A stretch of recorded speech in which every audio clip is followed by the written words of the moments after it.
जब कभी अंतरिक्ष और अंतरिक्ष यात्रियों की बात आती है तो सबसे पहले हमारे दिमाग में इंटरनेशनल स्पेस स्टेशन की ही इमेज बनती है, क्योंकि अपोलो मिशन के अलावा आज तक ऐसा दूसरा कोई भी मिशन पॉसिबल नहीं हो पाया है जो इंसानों को किसी दूसरे ग्रह या उपग्रह पर ले जा सके। ऐसे में केवल ISS ही एक ऐसा स्थान है जहां अंतरिक्ष में रहकर एस्ट्रोनॉट्स विभिन्न प्रकार की रिसर्च और एक्सपेरिमेंट कर सकते हैं। तो नमस्कार दोस्तों, द मिस्ट्रियस में आपका स्वागत है। तो चलिए शुरू करते हैं। ISS में ऑक्सीजन की आपूर्ति 2 चरणों में पूरी होती है। पहला चरण वाटर रिकवरी सिस्टम है। वाटर रिकवरी सिस्टम ISS के environmental control and life support system का ही एक भाग है। ये लाइफ सपोर्ट सिस्टम ISS के atmosphere pressure, oxygen level, fire detection and suppression detection system, water management system और वाटर सप्लाई सिस्टम को कंट्रोल करता है। इसी लाइफ सपोर्ट सिस्टम के एक महत्वपूर्ण भाग को वाटर रिकवरी सिस्टम के नाम से जाना जाता है।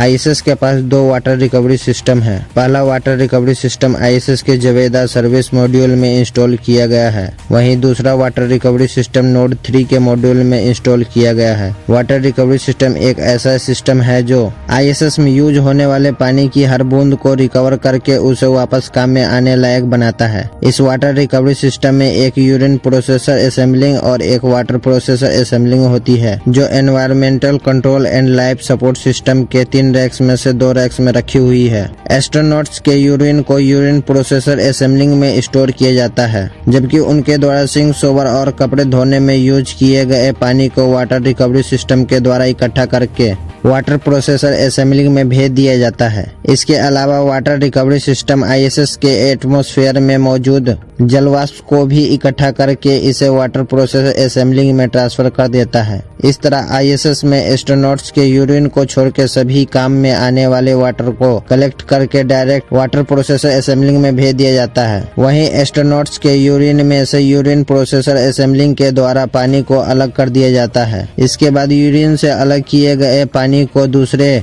पानी के साथ वाटर प्रोसेसर असेंबलिंग में भेज दिया जाता है, जहां पर इसमें से सॉलिड मटेरियल और गैस को बाहर निकाला जाता है। इसके बाद उनका लिक्विड फॉर्म में मौजूद इस पानी को अनेक फिल्टरों से गुजार कर हाई टेम्परेचर कैटेलिक रिएक्टर असेंबलिंग में भेज दिया जाता है, जहां पर इस पानी को हाई टेम्परेचर पर गर्म करके उनको शुद्ध किया जाता है। इस प्रक्रिया के बाद शुद्ध हुए पानी को ऑनबोर्ड सेंसर के द्वारा टेस्ट किया जाता है। अगर इस टेस्टिंग में पानी में कुछ वेस्ट पार्ट रह गए तो उसे फिर से वाटर प्रोसेस असेंबलिंग में भेज दिया जाता है, और अगर इस टेस्टिंग में पानी शुद्ध पाया जाता है तो इसे वापस उपयोग में लेने के लिए सप्लाई कर दिया जाता है। ऑक्सीजन निर्माण के पानी रिसाइकिल होना पहला चरण था, जबकि दूसरा चरण एटमॉस्फेयर मेंटेनेंस है। इस चरण में ISS के अंदर ही ऑक्सीजन का निर्माण किया जाता है, साथ ही ISS के एटमॉस्फेयर को भी मेंटेन किया जाता है। ISS में ऑक्सीजन का निर्माण मुख्य रूप से ऑक्सीजन जनरेटिंग सिस्टम और इलेक्ट्रॉनिक सिस्टम से किया जाता है। ऑक्सीजन जनरेटिंग सिस्टम नासा के द्वारा डिजाइन किया गया है, जिसे ISS के डेस्टिनी लैब में इंस्टॉल किया गया है। वहीं इलेक्ट्रॉन एक रूसियन इलेक्ट्रॉनिक ऑक्सीजन जनरेटर है, जिसे रूस के स्पेस स्टेशन मिर में भी यूज किया गया था। ये दोनों ही जनरेटर इलेक्ट्रोसिस प्रक्रिया का यूज करके ऑक्सीजन गैस का निर्माण करते हैं। इस प्रक्रिया में इलेक्ट्रिसिटी का यूज करके पानी के अणुओं को ऑक्सीजन और हाइड्रोजन गैस में तोड़ा जाता है। वाटर रिकवरी सिस्टम के द्वारा रिसाइकिल किए गए पानी का कुछ भाग एस्ट्रोनॉट के द्वारा ड्रिंकिंग, वॉशिंग, शॉवर और अन्य कार्यों में यूज कर लिया जाता है, जबकि बाकी बचे हुए पानी को इलेक्ट्रॉन और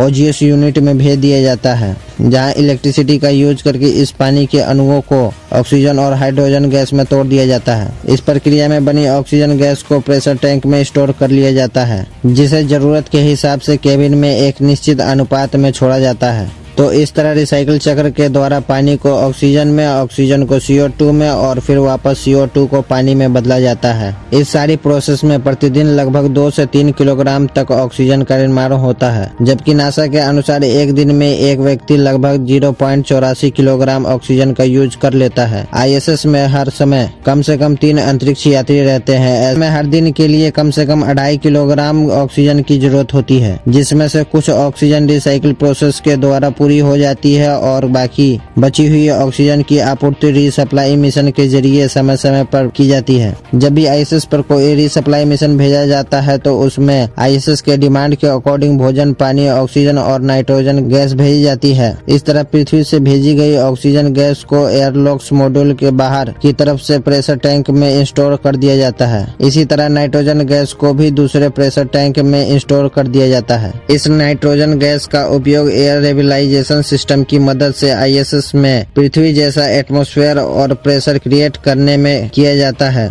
इस तरह आईएसएस में ऑक्सीजन और पानी की आपूर्ति रिसाइकिल और रिसप्लाई मिशन के द्वारा पूरा किया जाता है। लेकिन कभी कभी ऐसी सिचुएशन आ जाती है जब आईएसएस में मौजूद ऑक्सीजन जनरेटर खराब हो जाती है। ऐसी सिचुएशन में रिसप्लाई मिशन आईएसएस पर तुरंत नहीं पहुंचाया जा सकता, क्योंकि किसी भी स्पेसक्राफ्ट को आईएसएस के साथ डॉकिंग करने के लिए उसकी स्पीड के साथ सामान्य होना पड़ता है। ऐसे में किसी भी मिशन को आईएसएस तक पहुंचाने में टाइम लगता है। इसीलिए ऐसी किसी भी इमरजेंसी का सामना करने के लिए आईएसएस में ऑक्सीजन के लिए बैकअप ऑप्शन के रूप में ऑक्सीजन सिलेंडर और वी का सिस्टम का उपयोग किया जाता है। वी का सिस्टम में सोडियम क्लोराइड पाउडर और आयरन पाउडर के कनस्तर का प्रयोग किया जाता है। जब इस कनस्तर को इग्नाइट किया जाता है तो इसमें मौजूद आयरन पाउडर गर्म होने लगता है, जिससे लगभग 600 डिग्री सेल्सियस तक का तापमान उत्पन्न होता है। इस तापमान से प्राप्त एनर्जी के कारण सोडियम क्लोराइड और सोडियम क्लोराइड ऑक्सीजन गैस में टूट जाता है। वी का सिस्टम के द्वारा प्रत्येक कनेक्टर से